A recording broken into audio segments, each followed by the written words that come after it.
All right, we are moving on to 1.4. This is probably one of my favorite activities towards the beginning of this class. Even though we're not at the beginning, we haven't made a ton of progress, but this is one of my favorite activities because it's where you really have the chance to start kind of thinking about problem solving. Like, what's the problem? How can I fix it? And then let's see what happens. So I'm sure you've heard the term before of, my computer has a bug or something like that.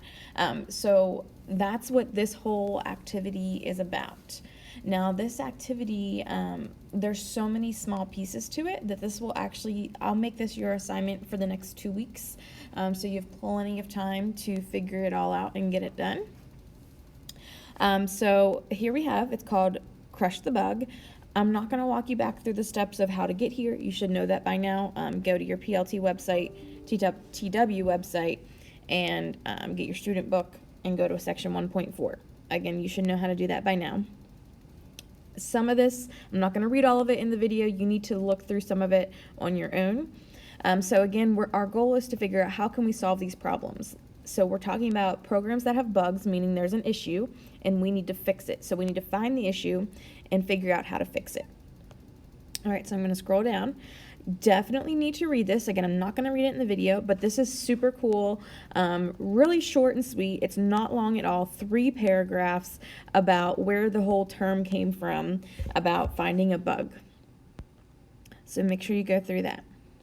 Okay, so what we're going to do is we are going to put this program into our microbit website, which I already have prepared for you for the sake of this video.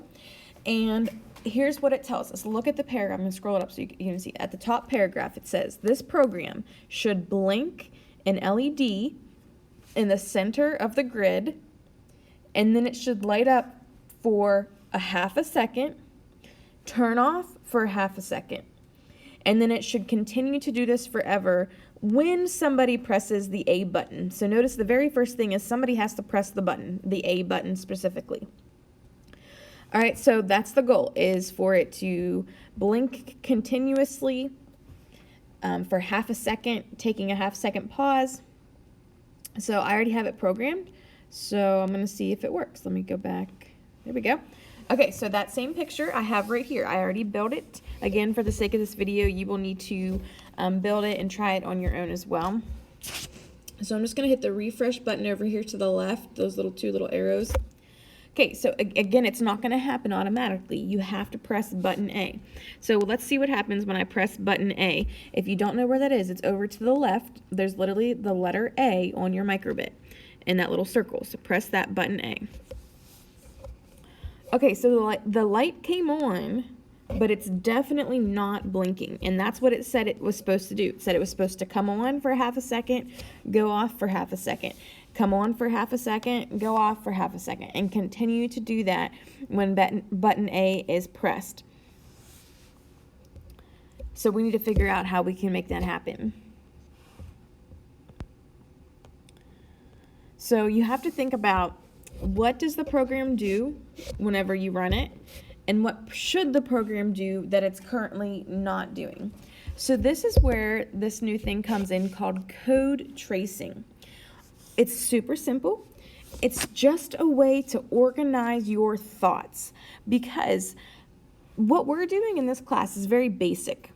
But if you think about some of these programs, like, let me go back to that picture. Think about how I'm using the iPad right now, and how we use apps on our phone, and really just how we expect anything that has a chip or a microbit in it to work for us with technology. It has a lot more coding in it than this. It probably has pages and pages and pages of code. And I'll show you what else it can look like as well. So that it will also look like this. We won't get to this stuff. We won't get to this stuff, but it probably looks something like this. It's called JavaScript. So the thing with code tracing, the reason I say that is because with code tracing, it allows you to keep your steps organized so that if there's a problem, you don't always have to go back to the beginning and figure out where that problem is. You can find that problem so much easier in your coding if you kind of keep track of it step by step. Again, that would be just horrendous for someone's job. They'd probably get fired if they didn't do code tracing and took hours to figure out what the problem was because they didn't stay organized. So here's what we're going to do, and I will send these all to you. So it's going to look like this, and I already have this built for you on OneNote so that it's super easy for you to just tap and type. So everything should be typed. You won't need to write anything. So what you're going to do is you're going to type the code that we have. What is the current outcome, and is it correct or not? So I'm going to go ahead and do that with you. So I already have it ready to show you in this video. So this is what I'll be sending you, a code tracing chart. So the first thing is, let me show you where it is in your instructions, right here, right under that chart. To keep track, you need to use a descriptive title. It doesn't have to be fancy. Like the example is repeating smiley face code. Like it does not have to be fancy. So you have to make sure you give it a title every single time, or else you're gonna look back and be like, okay, which one was this? So up here at the very top, I hope you can see it blinking. My little cursor is blinking. Let's go ahead and name this single LED light blink. Again, doesn't have to be fancy. When I look back at that though, notice how, now this isn't what yours will look like exactly, but at the bottom left, do you see where it changed the name so that I can easily find it later in my OneNote? Single LED light blink. All right, you're welcome to, I don't know if it will change, no, it won't change it up there for you. So anyways, with your code tracing, and it will be slightly different for you because I figured out how to do this a little bit easier. But anyways, we're going to type. So the first thing is, the very first code that happened was on button A pressed, when it's pressed. I always say with coding, it's like caveman talk. You don't have to make full sentences as long as it makes sense. Like don't get so laxed with your writing that nobody can understand it. So when button A is pressed, what's the outcome? Well, the LED lights up when button A is pressed. Okay? Is that correct? Did we want that to happen? Well, yeah, we wanted that to happen. When we press button A, we need the light to come on. The light can't blink if it never even comes on to begin with. So we don't need to fix anything. That's a good thing. The next step, and again, all I'm doing is I'm looking at the code that we have here. There it is. So I'm just following each layer pretty much, if you think of it that way. So the next thing is while true. So while this is a true statement, sorry, let me go back. So while true, do this.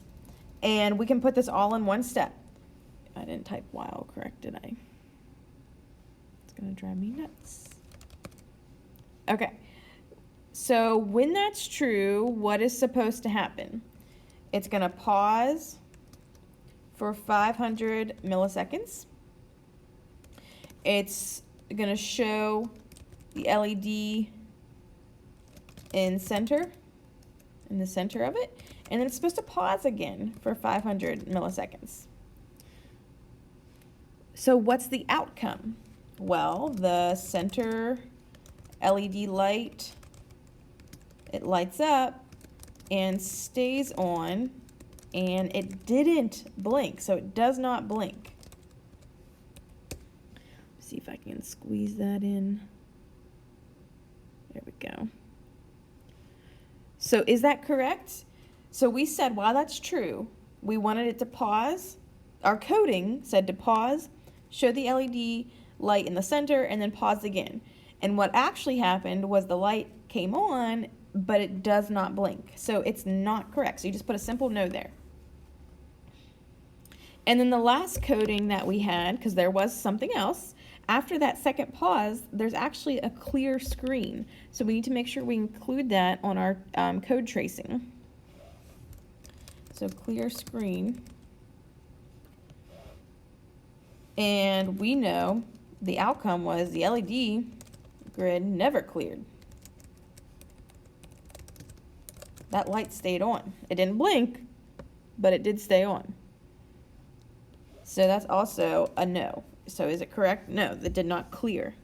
So now we know the pieces of information that we need to fix. Again, this is just a very simple way to stay organized.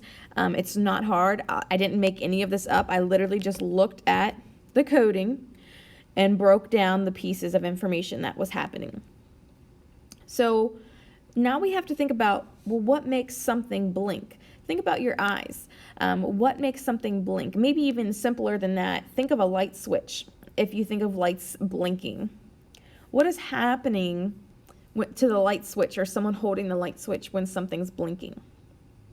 Is the light always on? Something has to happen in order to cause a blink. And that's where the clear screen comes into play. So we do want the clear screen, but it's just not in the right place. So in order for something to actually be a real blink, it has to disappear first. Like, it has to disappear for a minute. So we need it to clear somewhere.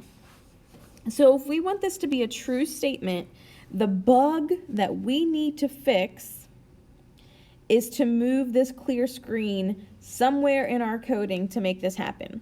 So let's think about what we want it to happen. Button A is pressed. That was fine. We don't need to fix that.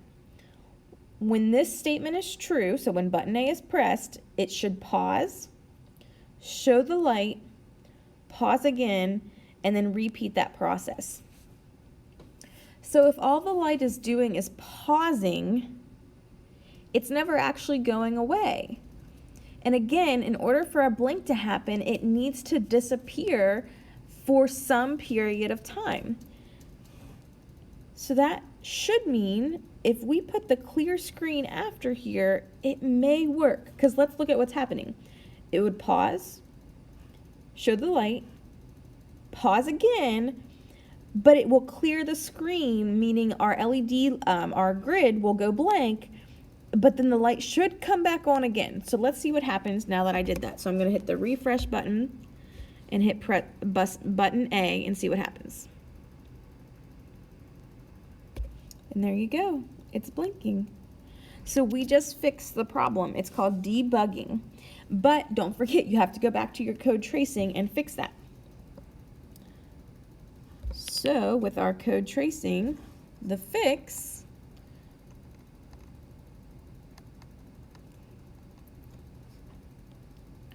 was so for where it was not blinking, the fix was we moved clear screen to be right after, again, you can word it however you need as long as it makes sense, the second pause. Let me see if I can, of course, there we go. Let me move back. And again, the fix for clear screen was moved, the code is fine. We moved it up. So we fixed those two things. And that's your code tracing chart. So that's all there is to it. It helps you stay organized. It will help you, the further along we go in this class, to look back and know what needed fixed, and it will help you with your future assignments that are going to be assigned as well. So let me go back to our activity. I think I might stop the video and do a separate one so that it's not too long.